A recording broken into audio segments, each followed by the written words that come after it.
Welcome, ladies and gents. Chris Andre here. You can find me at BetBoxing on Twitter. Of course, you can subscribe to the channel. Artur Beterbiev devours the beast from the east and Joe Smith Jr. We're going to get technical. Listen, remember one thing. We're going to give these guys their flowers and we're going to big them up for all the great things that they do. But on this channel, we do not get the pom-poms out and start cheerleading. This is not how I try to analyze fights. I am looking for errors. So I'm analyzing these guys and I'm thinking, right, if I was going to fight Beterbiev, how would I approach fighting him? If I was going to train a guy to fight Beterbiev, what areas am I looking to capitalize on? And I'm not allowed any medieval weapons in the ring, right? So how do we go about trying to take this guy out? Same with Joe Smith. Where are the errors and where can they be capitalized on? Well, you have to understand there's another guy who is out there who is also claiming to be the #1 in the division, and that's DMITRY BIVOL. And hopefully we get to see a unification fight. We'll talk about that in a moment. There was another guy also known as the Beast from the East, just like Joe Smith Jr. is, and that is Anthony Yarde. He was at the fight. And he has some fantastic physical attributes, and he was saying he's a mandatory and how he's been promised that the fight would be in London and he's really looking forward to it. So when I'm analysing these fighters, I'm not putting them on a pedestal and thinking they're invincible, they're mythological characters. No, they make errors, and I'm going to show you some still images to show you some errors that Beterbiev made. Nonetheless, there were also some fantastic points from Beterbiev tonight, and he's really establishing himself as a great fighter now, you know, a legacy. That's, I mean, Gvozdyk was a fantastic mover, a brilliant boxer, a brilliant technical boxer. He sent him into retirement in his prime, man. And now Joe Smith Jr., who has been stopped by TKO when he was a bit of a novice, really, still coming up. He's never been down in amateur or pro, and he got absolutely obliterated in there, right? So you're talking about a monster in Beterbiev, and he's going to be a really hard guy to deal with, and would have been a hard guy to deal with for anyone in history, with the physical attributes that this man has and the technical elements that he marries with it. We spoke pre-fight about him being an amateur world champion, gold medalist, silver medalist too on another occasion, European champion as well on a couple of occasions. He's a top-class boxer as well as a top-class fighter. Even if he didn't have the power that he has, he's still a brilliant boxer, and you saw him get on the back foot and move around very, very well. Now, at points, his feet were coming together a little bit too much, and we'll get to that in a moment, but his feet were so quick that he was able to maintain range. And one of the good things about him, even though he was bringing his feet together at points, which required a slight reset for him to be able to then have his base beneath him to throw certain punches, he was very much in that first round in a mode of, I'm not going to get caught by anything big. So he's focused more on speed rather than sort of a technical correct exiting of the pocket in order to be in a position to punch back. As he started to sort of get a bit more comfortable though, he noticed that Joe Smith was just tilting his head low a bit and trying to jab just to the right and low and just trying to jab with Beterbiev. So he started to move towards his own right and time him with a right hand over the top of the jab. And he landed that on a couple of occasions before the knockdown came. Now, prior to that, Joe Smith did have some success. He did land, he worked Beterbiev up to the ropes and he set him up with a jab and then threw a right hand to the body and then tried to come up with a left hook over the top. The left hook didn't really land, but the right hand to the body landed flush. With 1 minute and 42 seconds of the round remaining, you saw that Beterbiev was moved up against the ropes. He was retreating. Smith started to really quicken up his feet, at times bring them a bit close together, but he wanted to up the tempo. He managed to get Beterbiev up on the ropes and he threw a right hook around the guard and it landed flush. And Beterbiev took that really well, and I remember thinking, okay, he didn't even flinch there. That's an important moment. How is Beterbiev going to react if Smith lands something big early on? And he didn't flinch. However, as great as Beterbiev was, he was a little bit too keen when he was on the back foot to transition to the front foot. So as he's moving back to jump in with a power shot, he was a little bit too keen to do it, and he was squaring up a little bit too much. And as he was shifting, it wasn't a shift where he's landing a shot and then shifting to change the angle and he's safe as a result of it. So that's something Golovkin's great at, right? If he has to do that, he's not landing a jab and then stepping forward with, as he's doing it with his right leg to suddenly come out into a southpaw position, and then he's going to throw in a left hook behind that as he stepped around the shoulder. So like I said, Golovkin did excellently against Proxar. You can go back and watch that fight. I've spoken about that fight on many occasions for an example of how you shift brilliantly. That's not what happened here. He was overreaching at times. I'm going to show you a few images right now to show you exactly what it is that I'm talking about. Now, as you can see in this first still shot here, Beterbiev is in sort of outer mid-range against Joe Smith. They can reach each other here. And as they're in this position, both with high guards, this is only 20 seconds into the fight, right? So they're both still defensively responsible. There's no real feeling out process. Joe Smith's tried to get right after him, and Beterbiev decides, I'm going to lead with a right hand. And as he throws that right hand, you see that back foot come off the canvas, and he falls a little bit short with it. And you see, as he falls short, not only does he not really land, his right hand comes low, and look at the positioning of his feet. He's very square on here. Had Joe Smith been in a position where he just threw a pull counter, for instance, he would have sat back or just bounced out of range and come back in, something Bivol loves to do. He would have been in a position where Beterbiev could have fallen short and he could have punished him for it. But if we go beyond that to the next scene of this exchange, you see that that right foot doesn't actually really land on the canvas, not properly. His toes barely touch the canvas. And then he does this little sort of hop shift because he realizes that Smith isn't really looking to throw anything offensive in that moment. So he thinks there's an opportunity here. So he does this little hop shift almost, whereby he just shifts his balance onto that left foot, just readjusts basically. And that right foot now is completely off the canvas and he's still square on. So he's still in a very precarious position here. If he gets caught here with a big counter shot, even if it doesn't hurt him, a push type shot, he could get knocked over simply because his feet are off the floor. He's not in any position here where he's got a solid base beneath him. But what he does do is swing that leg around and puts himself in a shift in a southpaw versus orthodox position, and he's the one that gets his foot on the outside. So this is good in theory, but if he's on the outside, what he wants to do, get that foot on the outside, he really wants to be on the outside of the shoulder of Joe Smith. Otherwise he's slipped inside, then he's in a dangerous position. So even though he tries to adjust to take the outer positioning of the foot, he's still in a dangerous position. And as you can see from the third still, as Heath tries to throw a left hand, Joe Smith also throws a left hook. So they're landing on each other, right? So he's putting himself in dangerous areas within the first 20 seconds of the fight. Now, Joe Smith's not light enough on his feet to be able to capitalize on something like this.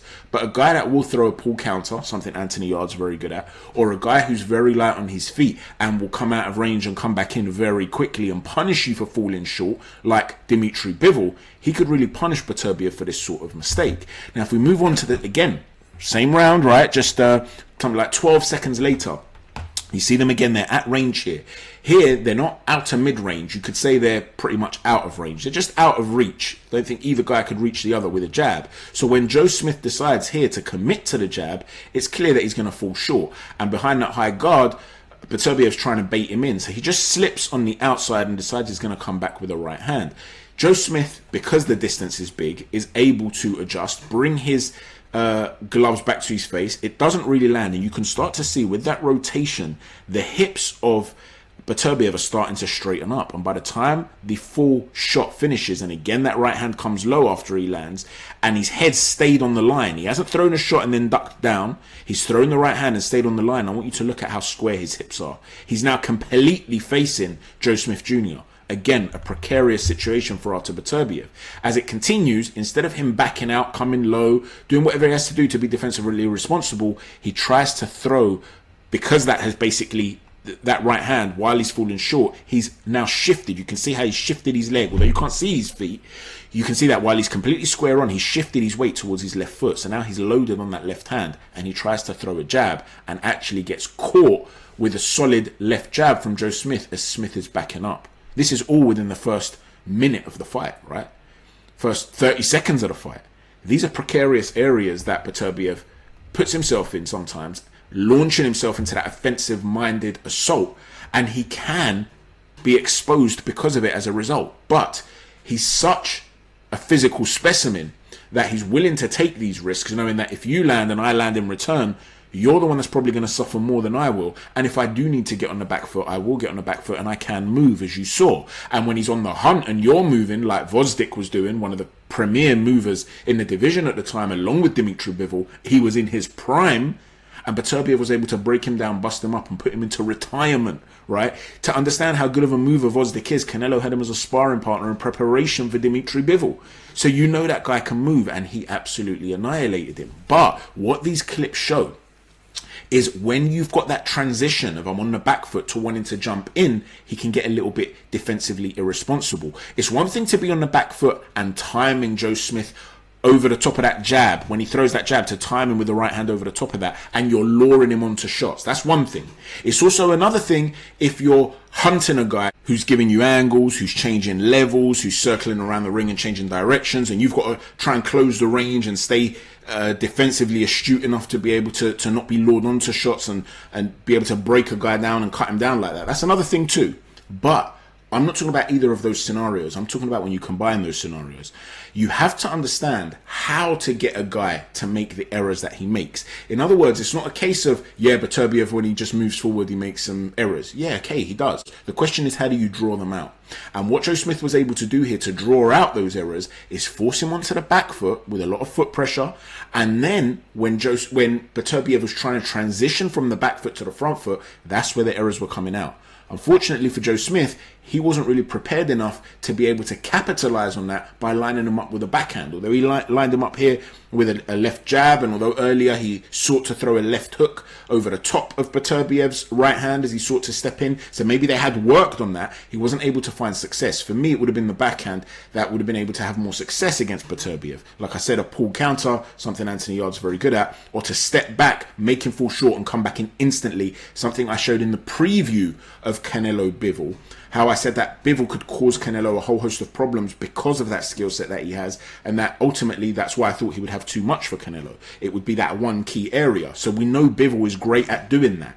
So again, this is not to say these guys beat Beterbiev. They're just errors that Beterbiev makes, maybe, that you might be able to draw out of him, that you might then be able to capitalize on. I'll get a lot more in-depth and technical if these fights are ever made or announced, right, and we'll talk a lot more about these sorts of things. But this is just to show you that as incredible as Beterbiev was, and now I'm about to give him his flowers and praise him and things like that, as incredible as he was, there's no such thing as the perfect fighter, and often there's no such thing as the perfect display either. So now let's get back to this, and we've spoken about how he started to line up Joe Smith with that right hand over the top of the jab, and he landed it on a couple of occasions before he landed the big one that dropped Joe Smith. And Joe Smith came out in the second round, and he's still looking to get behind that jab, right? And then in fact, in the second round, he stopped trying to get behind the jab to apply pressure. He decided, I'm going to stand mid-range and start hooking. So he's made some sort of adjustment now. The first one, I was trying to jab with him and bring the power shots behind that in the first round. In the second round, I've made some sort of adjustment. Then he got dropped the second time. At this point, up to this point, I understand and agree with the tactical approach that Joe Smith took. I understand it. Because like I said in the preview, I gave the analogy of if you're dropping a pencil from a certain height, it picks up velocity as it drops down. Somebody left a comment to say, yeah, but eventually it will reach terminal velocity. Yeah, so will Beterbiev, right? There's only so much you can continue to improve. He's only human. But generally speaking, he starts slow and he snowballs and becomes, bigger and bigger and more intense and more intense. So you want to catch him early. The two occasions that he's previously been dropped, they came early. You don't want to let him get into a rhythm, and the damage that he puts out, and the damage that you would accrue rather over a course of a fight, are you going to be in a position in the 9th or 10th round to capitalize on any good work that you've put in? So you have to start early and you have to start quickly, and I get that. But once he then goes down in that second round, you still need to be able to regroup. You still need to be able to survive certain areas and periods and come back. I know Joe Smith, who's a warrior, has never been down. He's been stopped by TKO once early in his career. He's still up and coming, still a novice. He's very durable, very physically strong. He's never been down in amateur or pro. But surely, I don't care whether you've got a chin that's made of granite, right? It doesn't matter. You must be prepared when you're fighting a guy like Beterbiev for the possibility that you get buzzed, that you get hurt. Surely you've worked on survival skills. You've worked on being able to wrestle and tie up, being able to stop him working. You're a bigger man in there. Lean on him, make him carry your weight just a little bit, just to survive for a round. Maybe you've worked on getting on the back foot, not to box and move and dance. That's not ever going to be Joe Smith, but just enough to be able to go for a walk, to take away the incessant pressure, just to clear your head. And then in the third round, you can come back heavy again, right? That'll be your third adjustment maybe. You try to lure Beterbiev onto a shot by you getting onto the back foot. You have to have plans A, B, C, D, E, and F, right? And all the way to Z if you can against a guy like Beterbiev. But at the very least, the one preparation you have to have is the ability to know how to survive when you've been hurt. So whilst I was out here saying he has to start quickly, he has to go for it, and I understand why he did what he did, there has to be a point after that second knockdown where you say, right, plan A and B hasn't worked. Plan A, get behind the jab, try and set up big power shots from the jab. Plan B, I'm going to go straight in there and start mid-range hooking with the guy. Where's plan C? You can't just then say, right, I'm throwing caution to the wind, let's go, let's have it, let's have a war, because you're not clear enough to do that. You're buzzed, you're hurt. So it was silly in that regard from Joe Smith. But I've seen on Twitter, though, that MJ, shout out to MJ, she wrote that Andre Ward was being harsh by saying that Joe Smith Jr. quit. I've not seen this, but if he said that, that's got to be one of the most ludicrous comments I've ever seen from an analyst. And listen, I'm not trying to mug off Andre Ward here, right? You're talking about a fantastic fighter who achieved an awful lot. But are you joking? Quit? If anything, he was too much with his brawn and emotion rather than using a bit of intellect at that point. There should have been some survival skills. But because Joe Smith's always been in the alpha male, even today Beterbiev didn't get him running. No one's ever managed to make this guy back up and run away. Because he's that alpha male, he can only think in that moment like an alpha male. That's the problem, the lack of adaptability. He went out on his shield though. Quit. My man was swinging for the fences constantly. And the stoppage was a beautiful combination. It was a left uppercut, right hook. Oh, and you saw that he just sort of was all over the place and the referee waved it away, but he was still on his feet. Even then, he was on his feet and ready to come back into it. He didn't quit. So I'm not sure where that's come from. No idea what Andre Ward's talking about there. But the short power of Beterbiev and the way he was bringing those short shots in together was just wonderful to behold. And the foot speed, not always the foot positioning, but the foot speed from Beterbiev shows how adaptable this guy can be. He's a brilliant boxer that can box on the back foot as well and can lure you onto shots or lead off. He really is a real handful, even with those little errors in toe. Now, he did say post-fight, I've been very critical of Bob Arum in the past for saying that he doesn't want to make the unification fight because Bivol is boring. As far as I'm concerned, if Beterbiev does not overrule Bob Arum here, this is a straight up duck. Okay, I don't care how much of a monster Beterbiev looks like, it's a straight up duck. You're 37 years old. If your aim is not to establish yourself as the king of your division, become undisputed and leave a legacy as one of the very, very great light heavyweights, even if it's a short career, you're talking about a guy who, let's say he was to stop Bivol, right? Let's say for argument's sake, he stops Bivol, then retires, or he fights Yard next, stops Yard, then fights Bivol, stops Bivol, then retires. And he wins every single fight by knockout. He's had the stellar amateur career that he's had, and he becomes undisputed by destroying every single guy he ever fought. You're going to sit there and you're going to go, wow, man, this dude could have been a handful for anyone in history. You've got to pursue that, right? Now, in fairness, he did come out and say, according to Jake Donovan, who is a reporter for Boxing Scene, unification fights is more interesting than the Anthony Yard fight. It's more inspiring. I'd rather unify. So shout out to Beterbiev for seeking greatness, so to speak. They're both fights, though, from an analyst perspective, that I would be really interested in seeing. I favour him against Anthony Yard, but Anthony Yard is a live dog.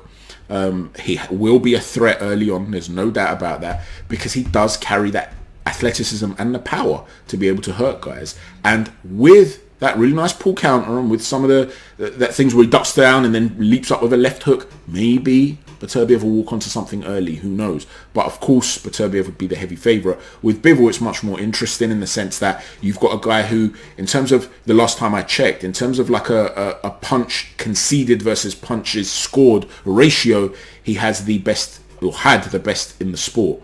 So you're talking about a guy who's very hard to get to and punishes you for falling short. So as Beterbiev seeks to hunt, is he going to be made to pay? And if not, is DMITRY BIVOL that much of a better mover than Vosdik, who was set into retirement? Who knows, right? These are the things that we need answers for. This is one of the great fights in boxing. It is, of course, a national derby too, so that will have an extra bit of spice to it. I know it's a massive country, but you start to mingle with certain circles that are the same ones. And you'll always be remembered for those domestic fights. We know that from here in the UK, right? Look at Brook and Khan. So there's so much to it. I hope we do get to see the unification. Let me know what you thought of the fight and the display. Let me know what you think about potential fights against Anthony Yard and also DMITRY BIVOL and how they go. Thank you for watching, everyone. Please hit the like button with the jab, the subscribe button with the right cross, and the notifications button with an uppercut. Take care. God bless.